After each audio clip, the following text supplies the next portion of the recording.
All right, a little inside baseball for you. We just keep getting later and later in recording these things as the night goes on. Yeah, it's 9:45 p.m. Yeah. Okay. I don't know. You're gonna have to pull me through this one. This is Scheetz After Dark. It certainly is. Even when we got nothing to talk about, there's nowhere I'd rather be. 'Cause there's something about you and me just sitting around talking sheets. Talking Scheetz.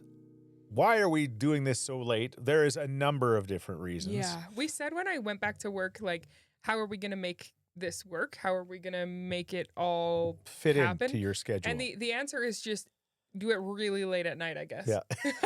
That seems to be the last couple of weeks. We've made it work, but it's like, yeah, it's just sometimes you gotta do it late, and that's fine. These are Scheetz hours, though. Yeah. Yeah. It's not like we're early bedtime people. Yeah, 9:45. People are like, well, 9:45 is no big deal. I thought you guys would be doing this at 2:45 in the morning. Like, yeah. By the time we're done, though, we know we can't make it very short, so we'll see. But it's late, especially considering the baby is still awake upstairs. That's the key. Yeah. But It's late for her. we left her. She was sitting on her little fluffy chair reading a book, and she seemed to be doing just fine. Oh, yeah. Yeah. She used a piece of pizza to as a face cloth. I've never seen anybody use food like a face cloth before, like she does. Because she likes the top. She's a smart girl. Yeah. She comes from a long line of eaters, Yeah. and she wants the toppings of the pizza, but Yeah. not as much the base and the crust. So she just shoves it straight in her face, and she just she goes toppings first. Like people say, Yeah. how do you? It's like a crazy if you eat a pizza like crust first, like that's Right. like what Yeah. deranged people do. No, deranged people shove it in their face and just eat the toppings and the cheese off. Yeah, and then just use the rest of the pizza sauce to try to Kind of wipe it up. to cleanse your face. Yeah. It's just the way it goes. Oh yeah. Let's get into the show, Yes. shall we? It's time for Good Scheetz, brought to you by our good friends at Cook County Saloon and the all-new Steakhouse. Mm-hmm. Words can't describe. Again, I've been going to that bar since I was 17. No, I didn't go before I was 18. Now we're getting in trouble with the sponsor. That's not true. That's one bar I didn't go to when I was 17. You only went to the Thorsby bar. I when went you to were that bar when I 17. was 16 because I was in the CFCW talent search Oh, when they so used you to were do allowed. a singing talent search night. Yeah. You sang? I did. What did you perform? I don't remember, but it didn't go well.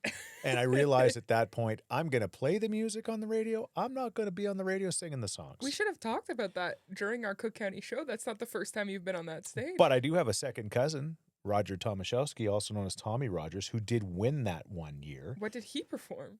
I don't know, but he did release a song called Class of 72. I'm sure if you Google it, you can actually see it All or right. hear it. And Roger, we knew him as Roger, but then his name was Tommy Rogers. For some reason, they didn't think Roger Tomaszewski was going to be a show name. Tommy Rogers is a lot better.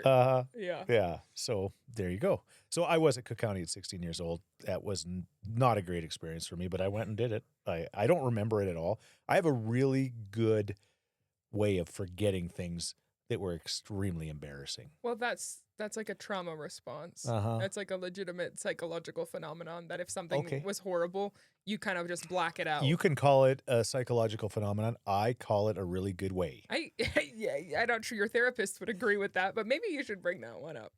It's so hard to say.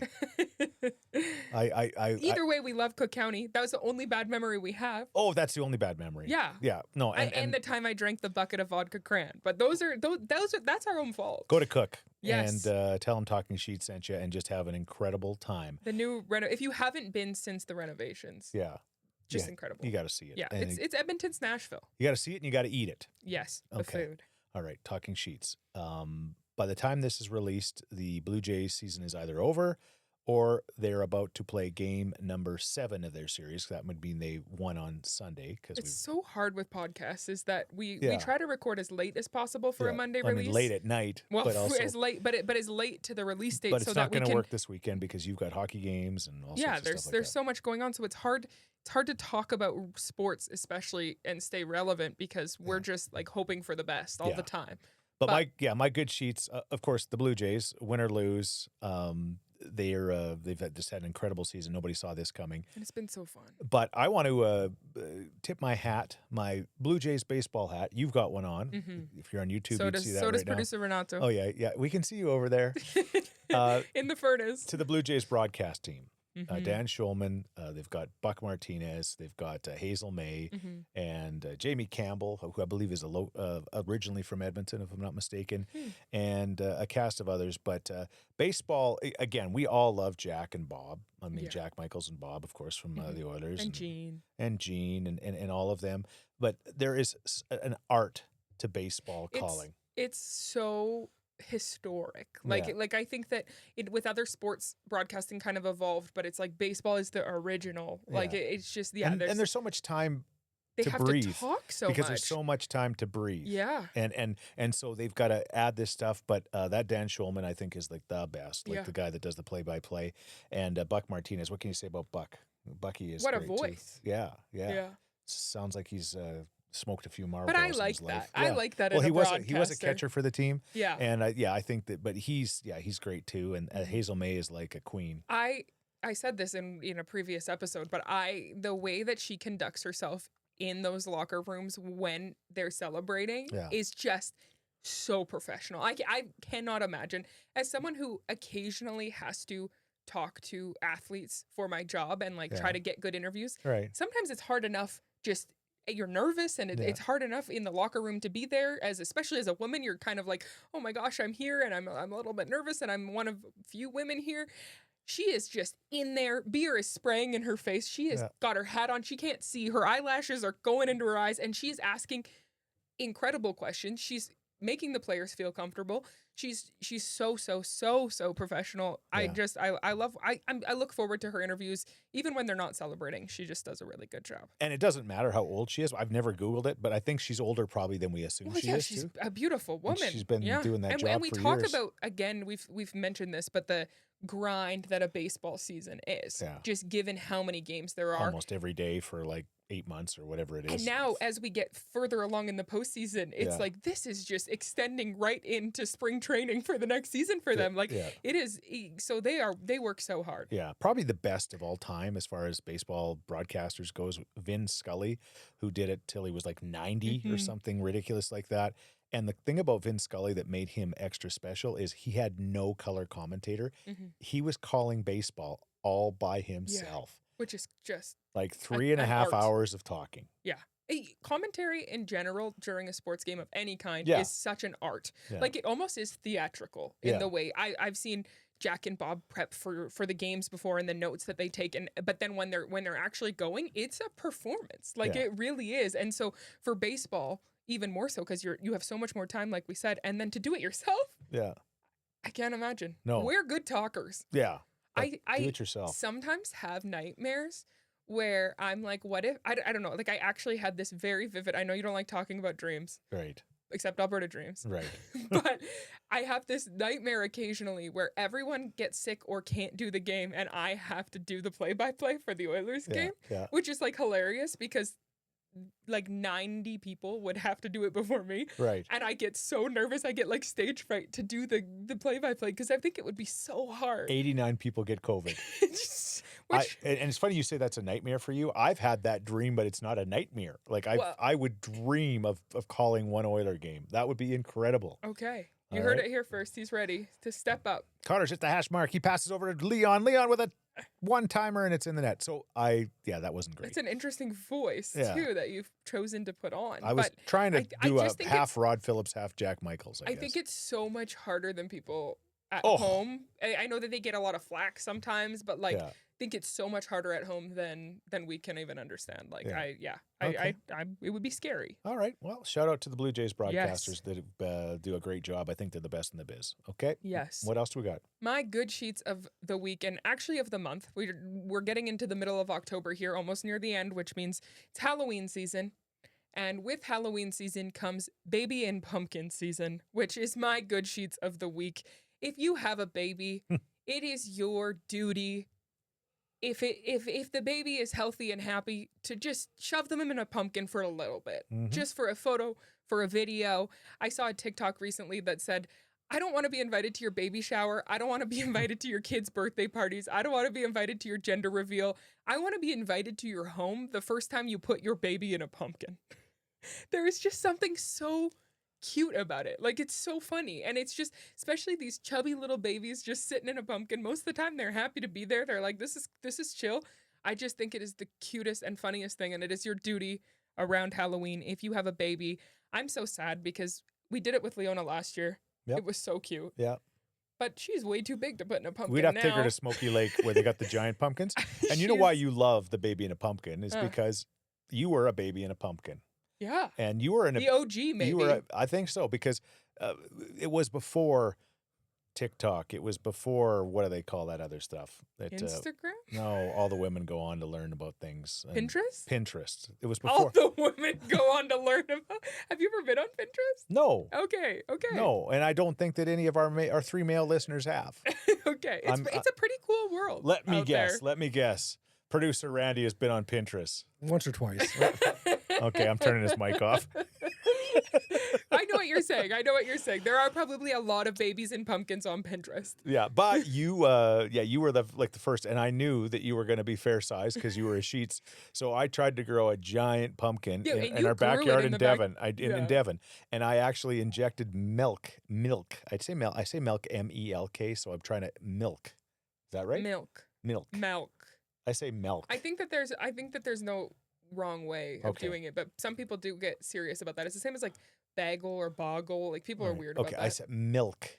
Okay. I was injecting milk with a syringe into the vines of the pumpkin to try to get it to grow because that's what I'd heard from some experts from Smoky Lake. I got these giant Smoky Lake pumpkin seeds, and then I nurtured that sucker. Then we had hail, and I was crying, and because I'm waiting for you to come, and I was growing this giant pumpkin. When did you start growing it? I was born in September. Yeah, about the same time you started to grow. Wow. So this was a commitment. Mm-hmm. You were invested. Uh-huh. That's your first and last. And you both came from giant seeds.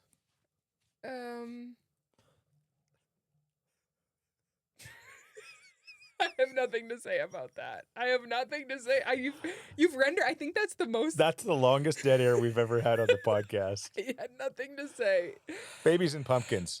Babies and Give 'em pumpkins a is shout out. incredible. Uh-huh. I fit in the big pumpkin that you Okay. grew. All right, there it is. And Please put your baby in a pumpkin. And if you do, tag Talking Scheetz. yes, Please, do that. Please do. It is my passion. I think it's so cute. My baby's too big to go in a pumpkin now. Uh-huh. I would like to see it. Hashtag giant seed. No.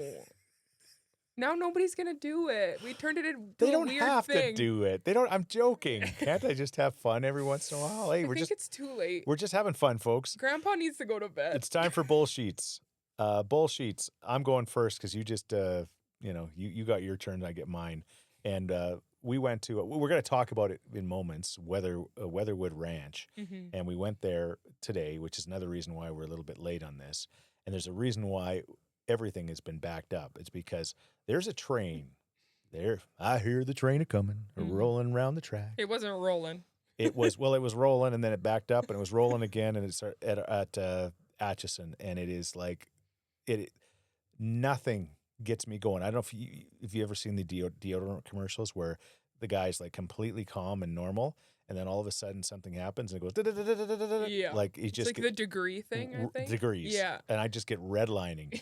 And so we're coming through Atchison. I Mhm. want to watch the Blue Jays game because it's Mhm. recorded. We got this to do. We got that to The do. baby at Yeah. home with Grandma Care. Yeah. Bailey's already announced to me 4 times that she's got to pee, Yeah. and there's nowhere unless she goes in the ditch, which she has done before. Mhm. But we get up, and we were the next vehicle to be through besides the one just ahead of us. Yeah. And the lights come on, and the Yeah. arms come down. Yeah. And here comes the train, and it is crawling. I said, it is crawling. I have never seen a slower train. I said, it is not.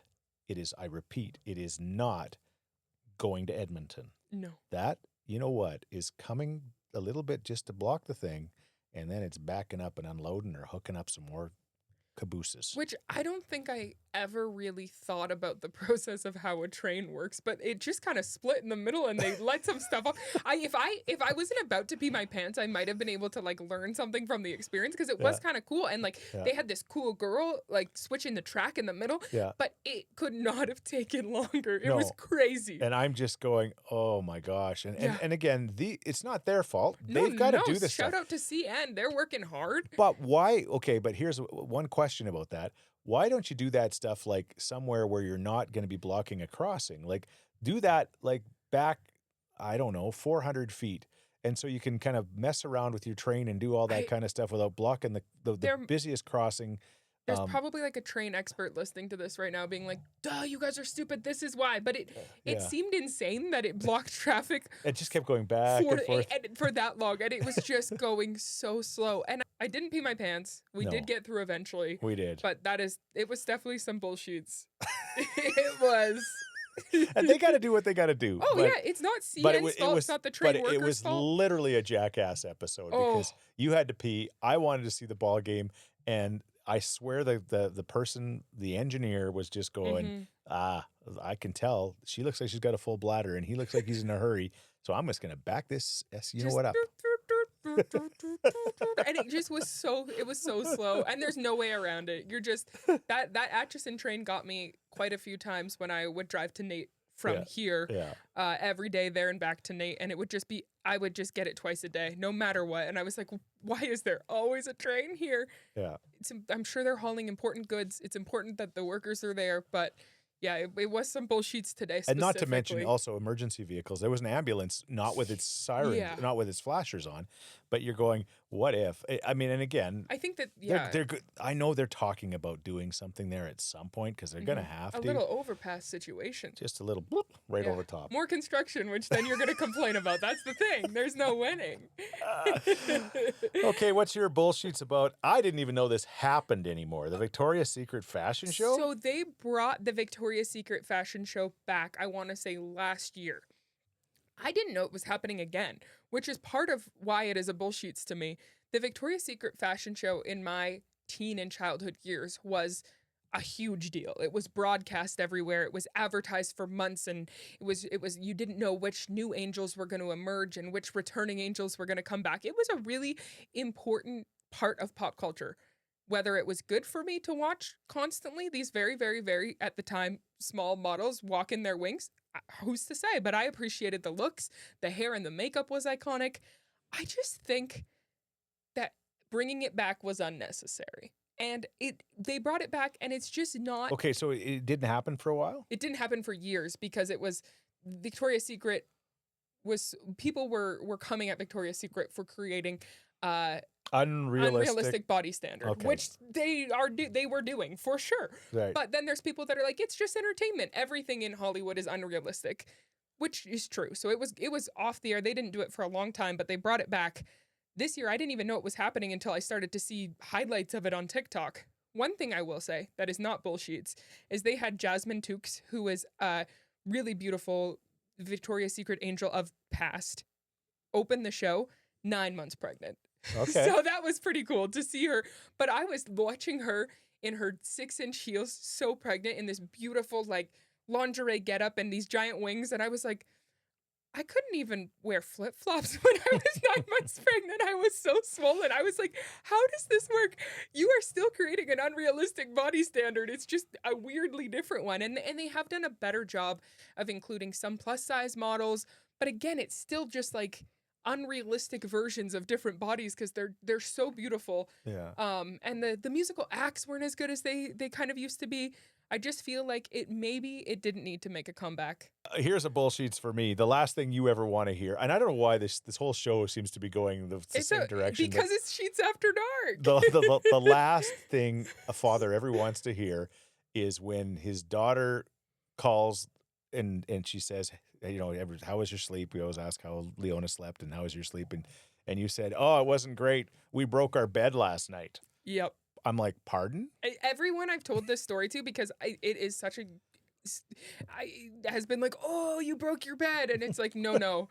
This was the least romantic, most horrific thing that could have happened in the middle of the night. We are going to let the I was going to call him the professor, the producer. He's also the professor in a way. The professor of IKEA, to tell the story about the bed, because apparently you weren't actually in it when it happened. No, I wasn't in it. I wasn't, but it was. I heard it. So. Well, first of all, don't hate the player, hate the game. You know, whatever the true story is, we'll leave to the listeners. Well, you're and about to tell the viewers' true story. imagination. Well, this is the sanitary version, the PG version. No, yeah. I kid. You went to the bathroom and As I do 7 times a night. Exactly. Yeah. And Leona was kind of squawking a bit, right? Well, I think she had turned over to get a new soother. Yep. Soothers are another thing we need to talk about eventually, but she had turned over to get a new soother, which immediately woke me up, and then I was like, oh, well, I may as well pee. I'm already up. Right. So you were in a bathroom, and I was starting to fall back asleep because I do that. I'm surprised you were awake at all. For sure. And then all of a sudden, this loud like crunch happens. Yeah. And I was like, well, I wonder what Bailey thinks happened. But the house shook. It did. It was loud. It was so almost loud. like a gunshot. But I was like, oh, the bed broke, and I didn't know what happened. Like I was just lying there. Like, did it fall down to the Yes. ground? A little bit, yeah. Like it definitely like was tilted. He collapsed in. It did. And so I was like, well, what are we going to do now? So Bailey comes back and she's like, what was going on? And I said, the bed broke. I didn't do anything though. I was like immediately mad at She you. was. I was like, I swear, But don't get mad at me, please. the bigger issue here was that the big loud crashing noise also really woke up Leona. Yeah. She shot up in bed screaming because she got scared. Honey went running. So we had all 4 of us just in a chaotic state. And this was at exactly 4 in the morning. We had a broken bed, a wailing daughter, her dog was going crazy. And then we still had to like do something to fix the it was bed. the middle of no the kidding. night. Yeah. So what'd you do? Well, we couldn't fix this. So the issue was like there's this bar in the middle of the bed that like it's metal and it's to hold all the weight and it It's kind the of IKEA, what is it? I forget the name, some Yeah. very Swedish name Yeah. like Skorpar or something. And the metal just kind of cracked after we had this bed for 6-7 years. So I was like, well, I didn't want to do anything. It was 4 a.m. So I'm like, we got to go sleep in the basement. But one of us didn't want to do that. Well, the baby was obviously shook. I had gone in at that point and comforted her, rocked her kind of back to sleep, put her back in, but she still, I could tell, wasn't settled. I didn't feel comfortable being a whole floor away from her. So I just slept on the non-broken side of the bed. And again, as we know, I'm not a tiny person, like literally basically on the bed frame part of the bed where it was just wood. And I just curled up in as straight line as I could and slept there. And then producer Renato slept in the basement. Yeah, I went to the spare bedroom in the basement. I expected to hear another crash within 10 minutes. He was like, your bed's going to break more. And I was like, are you calling me fat? It no, was 4 but like in the it was morning. broken. It's 4 in the morning. Yeah. Well, and you know what? And again, if you are watching on YouTube right now, I'm obviously the pot calling the kettle black. But you know who doesn't have that problem? The Victoria's Secret models. They don't. No, they don't. Their IKEA beds have never broken. You could have put the whole cast on that bed. It's true, and that's the problem. I opened my TikTok to these Victoria's Secret highlights, and there's comments from young girls being like, "Oh, I guess I'm having ice for lunch." Not only are those Victoria's Secret girls light on a bed, they also have angel wings, so they keep them like levitating, so they're not even touching the bed, right? I mean, or so I remember when I saw that. My bullsheets is not being a Victoria's Secret model, so that we broke our bed. That's my bullsheets of the week, I guess. But we did get a replacement part from IKEA. We should always keep IKEA in good faith on this show because we love it. IKEA sponsor the pod, but the part was $20 and you could buy it separately, which is great because clearly this is a part that breaks down so once in a while. this isn't It's just not us. because we're like some obese people. It's just let's blame it. No, we're not blaming IKEA, but IKEA, you know what? You could do worse if you sponsored us. I'm not blaming IKEA. I'm blaming Chick-fil-A. Because we're going into an exciting new feature called I Was Today Years Old When I Found Out Blank. Mm-hmm. And I was today years old. So today, I found out that Chick-fil-A, when you go through their drive-thru, have people actually standing and taking your orders. Yeah. And this reminds me, and you kids have no idea, but for some of our older, certainly the baby boomers, I'm not quite a baby boomer. Am I a Gen X, I think? Or Gen Y? We've done this before. Gen C, whatever I You're You're am. not Gen Gen X. Z, I'll tell you that. Gen C, I think. Generation Chris. Yeah, you're of your own generation. But there used to be A&W, like even prior to me. But I remember they would bring your food out. Everybody would kind of park, and they would bring their food out. Sometimes even in roller skates. Maybe that was before my time that they would roller skate out there. But they would actually bring your food to you and get your order and do all that kind of stuff. Then you'd have a tray you'd put on your window with all of your stuff. So we go to Chick-fil-A today. Not my idea, but whatever. We're going to go. And there they are. They take your order. These lovely young people are taking their order. It's 90 mile an hour wind blowing, and it feels like it's about -5. And I'm thinking, are they going to be doing this in the winter? But Bailey said, I said, hyped it up. There's a bit of a lineup. She says, you know what, Dad, this is awesome. They did it's the personal service, and they take you. We'll be through here in no time. It's so I'm like the customer service is like their number one thing. It's going to be so quick. So don't worry about the line. Like a grumpy old man. I was complaining about the train, and I didn't really care, but it was hilarious. The person that was ahead of us, they got our order instantly. That was fine. But then we had to pay at another kid, and I don't know what this kid was doing with the people ahead of us. But it took them 20 minutes. Like maybe? He was with them, and I'm like, are they ordering like for 95 people or what's going on? I don't know. So fine. That finally happens. We get there, we pay, we go around the corner to get our food, and it's not all there. And in classic dad fashion, he immediately drives away before I've checked. Yeah, check your drive-through bag before you leave. That's actually like we talk about giving advice, and we may start giving some advice on this podcast. Yeah. That should be the number one piece. Always check. There's a hack. They're just only humans at Chick-fil-A. I didn't get angry at any of them. None of us got. It was a series of unfortunate events at Chick-fil-A after I had just been like, don't worry, it's going to be quick. Yeah. It was not quick. It was a half hour. Going through the drive-through. At least, yeah. And then we didn't get all our food. So I said, so much for that. But you were today years old when you found out this was their process. Yeah. Is it a good process? Today, maybe not. Yeah, I liked seeing the smiling kids. Oh yeah, they were really all so nice. It wasn't their fault, but I do think that maybe shivering. Perhaps there were too many. You say too many cooks in the kitchen. Perhaps there were too many Chick-fil-A people standing outside. Like I feel like wires got crossed and it got confusing, and there were so many teenagers. I'm like, I think they gotta work on that. All but right. Chick-fil-A sponsor the podcast. Yeah, right. I'm sure they will now. Okay, other things that I was today years old. Did you know that honey never spoils? The oldest jar of honey ever found was 5,500 years old. Just a few years older than you. Ouch. And did you know that, speaking of honey, bees can fly higher than Mount Everest? I do have something to say about bees, but actually wasps. Leona and I were playing outside yesterday, and it was kind of a decent, nice fall day. There were still wasps everywhere. Why are the wasps still alive? Or do they not, like, when something freezes for the first time?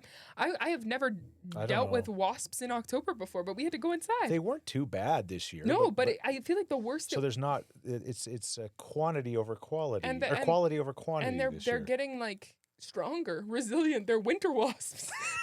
the last thing you need when you're going to start your car in -30 is just a wasp in your face as you're trying to. You go outside, the wind chill is just blowing in your face, and all of a sudden this wasp just gets stuck to your face, and he's just biting it. Oh, it would be winter wasp. It would be so bad. I was today years old when I learned that wasps can survive in the fall. I like the winter wasp idea. That could be a horror film. That is a horror movie. Yes. The winter wasp comes out of the snowdrift and gets you. All right. I was today years old when I found out that humans have unique tongue prints, just like fingerprints. So I don't know why we don't do that instead. You know? Like at the when you go to the police station, you're like, I don't know. Caesar salad was invented in Mexico, not in Italy. I knew that. Yeah, I did knew that because they get a lot. Like Julius Caesar gets the hype for it, but that's not why it's called Caesar salad. There's a different reason. But we didn't write that down. I think it's because it's named after the classic Canadian vodka drink, Caesar's. The Mott's Clamato. Mott's Clamato invented the Caesar salad. I was today years old when I found out the oldest goldfish lived to be 43 years old. And the second oldest was our goldfish, Goldberg, who I swear lived over a decade in one small, tiny bowl. Yeah, I think he was 4, R.I.P. Yeah. He was quite the goldfish. He just couldn't, wouldn't, shouldn't die. Many times I thought he was like circling the drain, but he just kept coming back. He was a fighter. And finally, I found this one really interesting. I was today years old when I found out that pilots and co-pilots consume different in-flight meals in case there's food poisoning in one of them. So they always have a different batch. And we've got, again, cousin Jeremy Scheetz, who's a WestJet captain. I'm going to have to ask him about that. So Maybe that speaks to the quality of airplane food more than it does anything else. They're like, oh, any of these could have food poisoning in there. That makes sense though. It's like how the president and the vice president don't travel together. Yeah. Yeah. Okay. Maybe on the Oilers plane, Connor and Leon shouldn't eat the same food either, just in case, they should always be from a different batch. Although I will say the food on the Oilers plane it's always very good. It's always very good, I'm sure. I'm sure it is. Hey, well, speaking of that, it's time for trending. We're going to do a Trending Sheets, it's called, and it's brought to you by our incredible friends at the Weatherwood Ranch. How excited are we about today? What did we do today? Before we got stuck behind the train. Yes, but we drove out there to check out the place, and we're going to be releasing a really fun video on our social channels this upcoming week.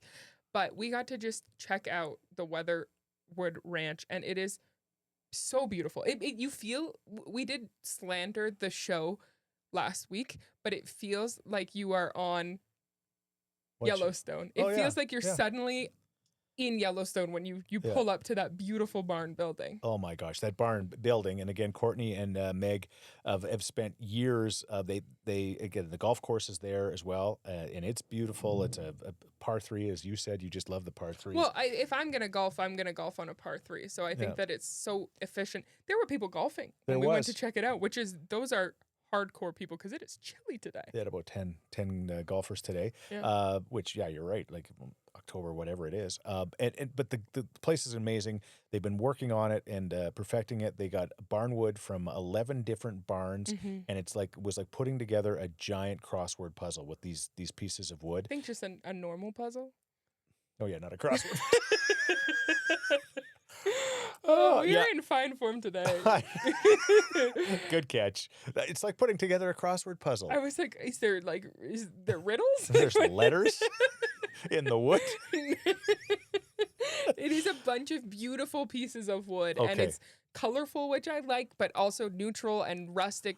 The place, the actual site where you could get married is kind of raised and over a beautiful pond with in the fall leaves and trees today. It is just like it feels like you're just somewhere else. Like it's a beautiful, beautiful space. Yeah, it is. It's like the inside is also so cool. Big crystal chandeliers, so neat, a beautiful barnwood bar. Yeah. It's so neat. It's how would I describe it? I would describe it 7 across and 4 down. That's how I describe it. It's just like a crossword puzzle. Weatherwood Ranch. And again, if you're watching on YouTube, you can see me. I'm more looking like I'm crossing myself. But it's incredible. And if you're looking for a wedding venue or any other venue, they had a celebration of life there today, for example, and it just would be just a great place. Weatherwood Ranch, again, go to their website and check them out. You will not regret it. And they're great people, and they've worked so hard, so they deserve to have a very, very successful venue, I guess, weatherwoodranch.ca. Trending. Okay, NHL. Yeah, we mentioned the NHL a little bit, actually less than normal today, but the NHL has relaxed their dress code, which a lot of people said they had a dress code, but they did. And it was basically, in some cases, up to the team's discretion, but it was recommended that suits and ties and jackets were worn to every single game, basically. So basically, when they're seen by the public, yeah, they need to be looking like they're dressed for success. Yeah, but for success in that way is specific in this way to wearing a tie, a shirt, a jacket, and pants and dress shoes. Basically, I mean, some players would wear sneakers, but for the most part, it was pretty they were pretty structured about what they were wearing. And this starts when they're young, like when Carter was playing minor hockey at a very young age. They started to wear like suits and dress up. I think certainly when he was playing for the Triples in Leduc, no big deal. The Triples. Nobody knows what that means. I guess if you're a hockey parent, you know what that means. I'm like, was that the name of the team? The Triples. The triples, they baby. do. Even little kids are wearing suits. It's part of hockey culture, and whether or not that's a good or bad thing, it just is what it is. I mean, it gives.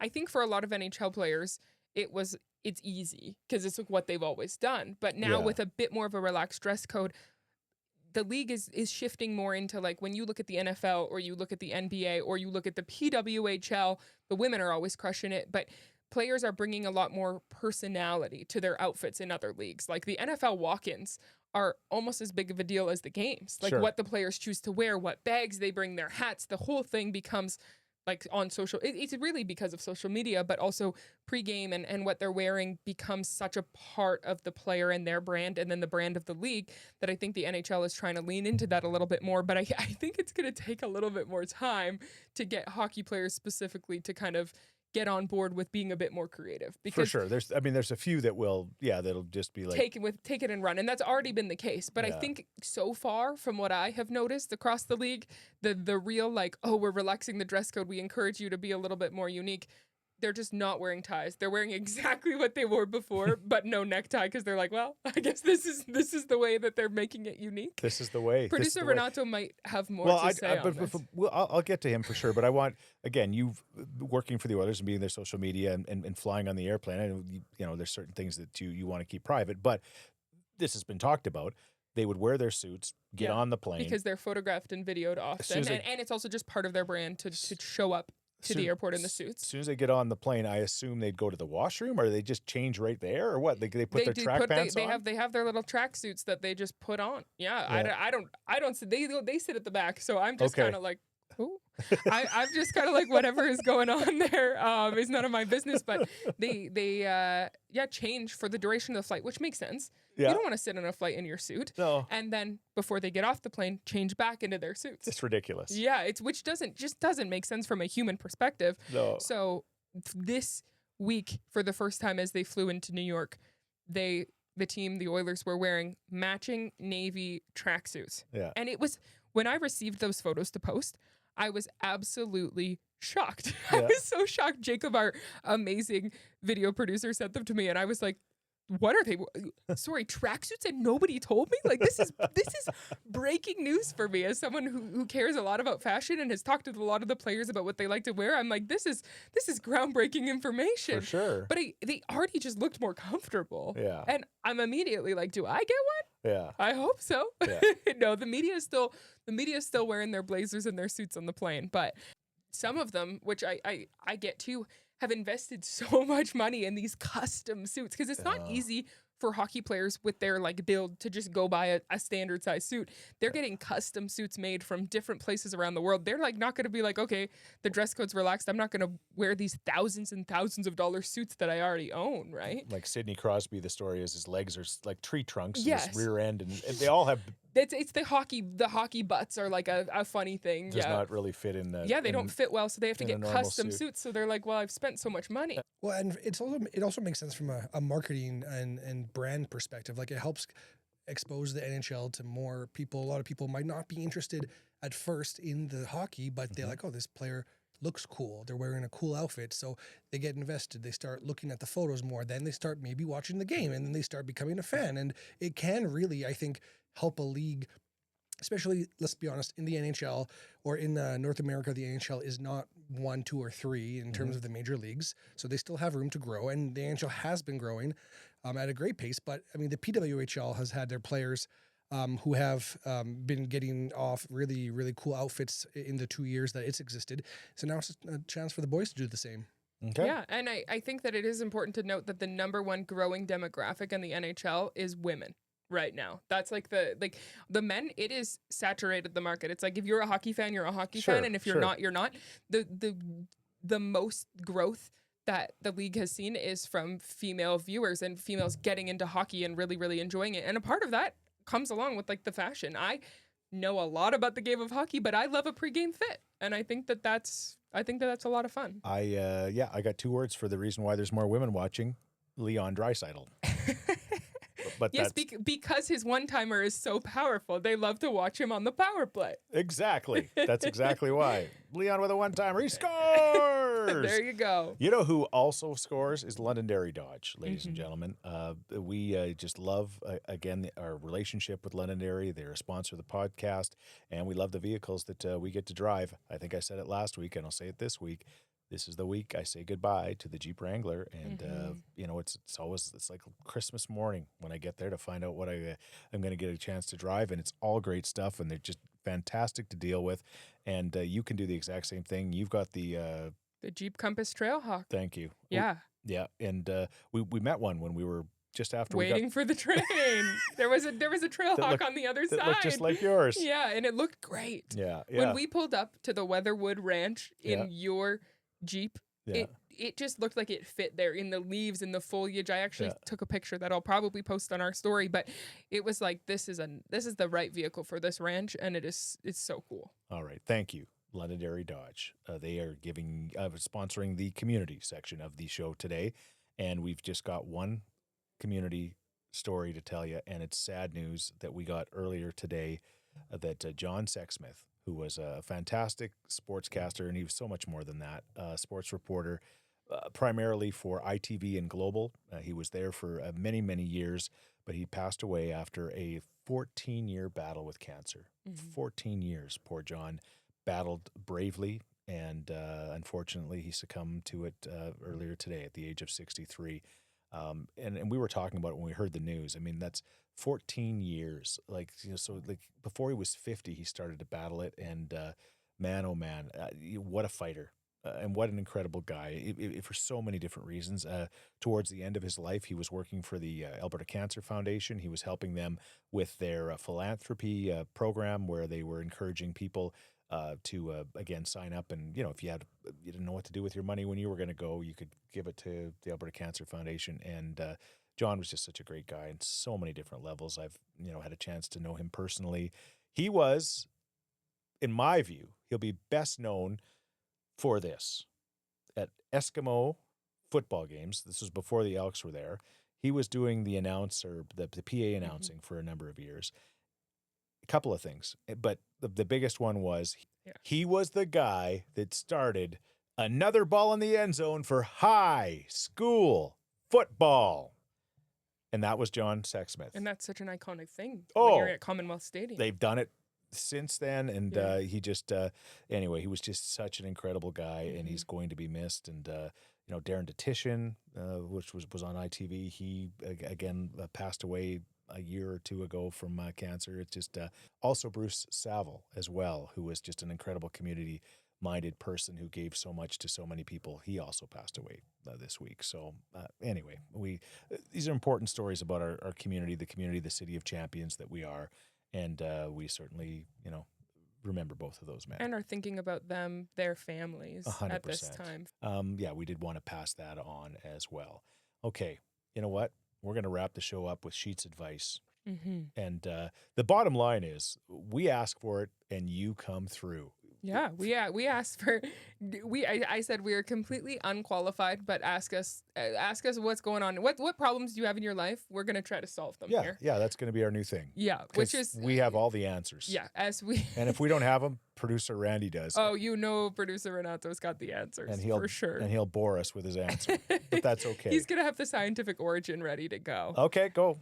Our friend Jessie Bruce, the first question to come in, she was like immediate, and so I was like, we gotta answer Doesn't this one. surprise me. It, Yep. it feels like something she was thinking about, but Okay. when everything is a priority, what do you do first? Interesting. I think you live your life in that way. You're like, everything is a priority. Yeah. I think is that not something like ADHD? It's like just that's the new priority. I just keep bouncing from priority to priority, right? Yeah. Yeah. So Like- what is your advice then? My advice is just catch all those balls in the air, one at a time. So how is okay? You know what? Sure. Let's go with that. I don't know. Do a crossword puzzle. You know, that might be the answer. No, what's yours? Like, how do you prioritize? I guess that's the question, I think right? you have to. Maybe I don't always do this, but I think you always have to prioritize. You have to lead with your heart, and you have to prioritize. Maybe I'm saying this, and I'm also trying to tell myself, but I think family and people you care about come first over everything. So if there's an issue that is going on in that world with a close friend or a family member, that is priority all the time. And then work comes next. And that's something that I don't always, again, practice what you preach. But I think that yourself and your loved ones should be number one. Okay. Yeah. All right. I got it. And then your podcast comes after that. This week anyway, for sure. Okay. Wheat King 74. Wheat King 74 says, please confirm 90s country is better than the country now. I don't know if he's really asking for advice here, but he just it's sort of more of a statement. A statement that they want You know what? confirmation on. But Scheetz advice can be whatever. Yeah. Yeah, we're kind of really loose on that. Yeah. I do have to agree with Wheat King 74, but that doesn't mean that country now is bad. Yeah. I think that 90s country is some of the greatest music of all time. And It so is. it's never going to be matched. And also, for me, I've talked about this before, but being raised on the women of 90s country, some of the best ever. They're just Shania, Reba. Dolly's more like 70s to now. She's been doing country forever. By the way, but Dolly's still alive. yes, thank goodness. That could have been a trending for us. Oh, no. When that news came in. Not that she passed away. The trending, the fact that there was news. That, when her sister was like, please pray for my sister. And then Dolly said, I ain't dead yet. I think that was so iconic. But I also, when I saw that, on Twitter, when people were like, Dolly's in trouble, I was like, I can't handle that this week. That's going to be I need to take the week off if something like that happens. Yeah. So we're happy to hear that Dolly Parton is in good health. Yeah, I agree on the 90s country. 90s country is absolutely fantastic. Yes. People ask me quite often, what do you like the new stuff, Chris? Do you really like the new stuff? It all depends, right? Yeah. On I what think the he new also stuff is. said something about George Strait specifically in his message. So that's his kind of 90s country. Yeah. Wheat King 74. Yeah, it's hard to beat George. Yeah. But then again, Zach Top is kind of there's some stuff on the radio right now that I never thought we'd hear again as far as new music goes. So what goes around comes around, right? Yeah, there is sort of like a reversion back to the old school. Yeah. Even when you listen to Lainey Wilson and Ella Langley, those girls are doing the ladies 90s country kind of again too. Yeah. But so I find guess, now that I left the radio station, obviously I find myself listening more to some of the older stuff that brings back the great memories, right? Of when I first started at Kissin' in '89 and went into 1990. I always said that I started the year Garth Brooks started. One of us did a little better, but hopefully Garth will pull it together at some point. Okay, and what has Morgan got as our last question? Morgan is always good for a good question. Morgan says, how on earth did you guys decide on a first dance songs? We're struggling to pick ours. Morgan is marrying Jessica coming up, I think, in a little bit, so we're very excited for them. But also, hopefully they get married at the Weatherwood Ranch. Well, that's what I was gonna say. Is we can help you pick a song, but we can certainly help you pick a venue. Okay. Yeah. Yeah. So for us, not really a relevant question because we did not have a first dance. We got married in the weird time of the pandemic, and dancing was it was sort of like the Footloose town. Dancing was kind of outlawed. So there was a bit of outdoor dancing on a trailer bed, but there was no formalized dancing. We didn't have a first dance, which is something I'm sometimes sad about, but then we didn't really have to pick a song. So that was okay. If you would have picked a song, it would have been... we didn't really ever commit to that, but there was a few that we liked. We had Casey Musgrave's song during our ceremony, which I really, really love. Is a Wild Thing by Casey Musgraves is a song that's close to us. But we also really love the song Sure Thing by Miguel, which is a completely different vibe. We had a country song and then Miguel, which is a pop song, or a R&B song. But both would have been good for a dance, but we didn't really have a first dance. What about Knock on Wood? You keep bringing that song up. Have you ever heard it? No. You just know that it's a Taylor Swift song that's allegedly about things.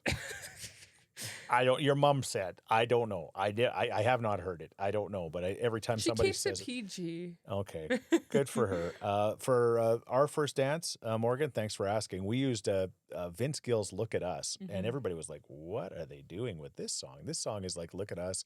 After all these years together, look at us. We've been through. If you want to see what true love should be, then just look at us. And it's an anniversary song. But we said when we picked it, we said this will be a song that we can play, God willing, at our 25th anniversary. And we managed to make that happen. And now I'm hoping for our 50th. I will also say that Look at Us After All These Years Together was relevant when 'Cause you we got started- married because you started dating when you were 11. Yeah. So, I mean, like at that point, you had been, it sort of was an anniversary song before it actually was. But what a wonderful song that aged so well with your marriage. It's, really, really special. Yeah. You don't have I said that was our final question. We got to get going because I'm sure that there's a baby that needs to go to sleep. But what about the Cody K question? Like, Oh, yes. seriously, how did we Yes. miss that one? Because Cody- Cody's friend of the show, Cody friend of said, a lot of people. I Yes. have one kid playing hockey at 8 a.m. in Beaumont and another kid playing hockey at 11 a.m. in Warburg, I think it was. Yeah, that sounds right. Maybe the destinations are confused, but he said, do I go to my favorite kids or do I pick a favorite kid? What do I do here? Simple. It's so easy, Cody. Yeah. Which one is going to make you more proud? And which one's going to make the NHL? Which one's going to score a goal? If they're anything like their dad, they're not going to the NHL. Who we trying to kid? You don't know. No, they're not. Genetics are genetics. I know that. Hey, Cody never played in the triples like your brother. The triple O's or whatever you said. Triple A's. Triple A's, the triples. Okay. All right. And one last word for Renato, because he's like, you don't remember Horseshack from, what was the show called? Welcome Back, Cotter. I don't know what you're talking about. Ooh, he'd be No, I wasn't alive in the 50s, Chris. All right, yes. What's your Well, comment? the answer is easy. You go to whichever kid has the better fit. Now that Oh, hockey the players, better pregame now fit. that hockey players And again, don't no have disrespect to a dress Cody, code. but I don't know if his kids are going to have the best fit. Cody, Well, they can reach out to me and I'll help them. yeah. Cody, It was an 8:30 game in Beaumont and 11. Do I pick my favorite kid? He said, I think you always pick your favorite kid. And then in a few years, you start a podcast with them. we used to do that with you, and one would have to go to basketball and one would have to go to hockey. Yeah. Who made you more proud, though? You. You have to say that now because it's 10:30 p.m. and Uh-huh. we're recording a podcast. Thank you, everybody. Thank you for sticking with this us one through was this a one. little goofy, but Oof. I had some laughs. Yeah. Thanks to Londonderry Dodge, Cook County Saloon and Steakhouse, and the Weatherwood Ranch for helping bring the big show to you today. Yeah. Drive your Londonderry Dodge to Cook County for a steak and then go to a wedding at the Weatherwood Ranch. Just watch out for that train at Atchison. Yes, please. It'll get you.